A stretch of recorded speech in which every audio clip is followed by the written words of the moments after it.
Hi, welcome back to our video devotional series.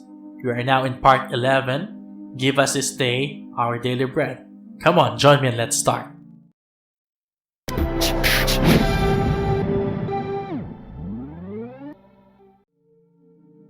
In this chapter, it is entitled Asking for God's Provision. The word give reminds us of our need to ask God for His provision. In recognition of His past and present provision, we ask Him and trust for His future furnishing of all our needs. We can ask confidently because God has richly promised. In Psalms 37:4 it says, "Delight yourself in the Lord, and He will give you the desires of your heart." The humble will inherit the land and will delight themselves in abundant prosperity.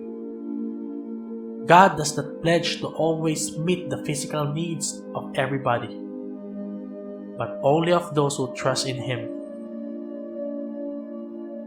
Psalms 37:25 it says, David is speaking about believers when he says, "I have been young and now I'm old, yet I have not seen the righteous forsaken or his descendants begging bread." It is clear that us who can expect provision from the fathers are believers. Paul echoes the same principles in 2 Corinthians 9 verse 10 and 11.